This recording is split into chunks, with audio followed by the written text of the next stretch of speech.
এরম এরম এরম এ কি হচ্ছে? রাঙিয়ে দাও। এইটাই আমি দিব দেখবা ভয়েস আজকে আসলাম। হ্যালো এভরিওয়ান, সবাইকে জানাই হ্যাপি হোলি। তো হোলির কারণে আমি কিন্তু একটা সাদা শাড়ি পরে রেডি হয়ে গেছি। আর আমার বর কিন্তু আগে থেকেই বন্ধুদের কাছে রং মেখে ভূত হয়ে এসছে, তো তার কারণে আমার কিন্তু একটু রাগ হয়েছিল। তো যাই হোক, তারপর আর কি করা যাবে, কতক্ষণ রাগ করে থাকবো। তো তারপরে আমাকে এখন রং দিচ্ছে, আর প্রথমেই দিচ্ছে মাথায়। তো আমি তখন বলছিলাম এখন নাটক ক্যামেরার সামনে, আর এত যদি ভালোবাসতে তাহলে আগে অন্য কেউ রং দিয়ে দিত, আমার জন্য ওয়েট করতে। তো যাই হোক, এসব মান অভিমানের কথাবার্তা বলার পরে তারপর আমরা একটু ভিডিও শ্যুট করে নিলাম। তারপর চলে গেলাম আমরা ছাদে গিয়ে আমার কয়েকটা ছবি তুলে দিল, ওরও ছবি তুলে দিলাম। তো তারপরে আমরা বেরোচ্ছিলাম, আর বেরোতেই দেখি ওর বান্ধবী রং নিয়ে হাজির, আর ওর বান্ধবীও সেম রং দিতে গিয়ে বলছে কোথায় আর রং দেবো, তোর তো মুখ আগে থেকেই ভর্তি।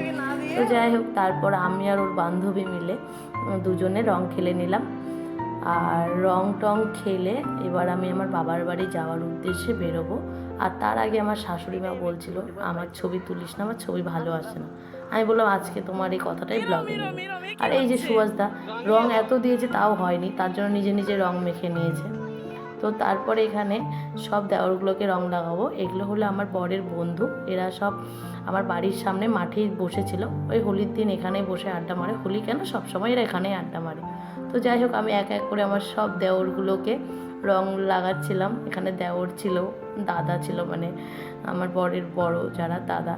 তো আমি সবাইকে এক এক করে রং দিলাম। এইটা হলো নব ফুচকা। যাই হোক, ওর মাথাতেও আমি একটু হলুদ আবির দিয়ে দিয়েছি। তো তারপরে নয়নদাকে দিলাম, আর এই যে নতুন জামাই পন্টিদা।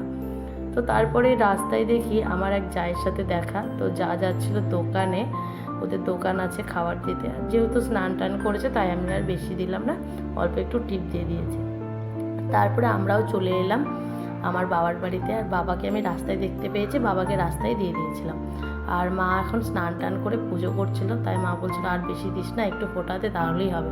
তো আমি কি শুনবো, যাই হোক তারপরে গালে দিয়ে মা বাবাকে প্রণাম করে চলে গেলাম বড় ননদের বাড়ি। আর বড় ননদের বাড়িতে ছিল রাধাকৃষ্ণের পুজো, তো তার কারণেই বড় ননদ কিন্তু আমাদের ইনভাইট করেছিল। তো যাই হোক, তারপর ওরা ভাই বোনে একটু রং খেললো। তারপরে আমাকেও বর্দি দিয়েছে, কিন্তু ক্যামেরাতে আসেনি জন্য বর্দি আবার একটু দিল। তো তারপর বর্দি নিয়ে গেছিলো মন্দিরে, যে রাধাকৃষ্ণের যেখানে পুজো হয়েছিল।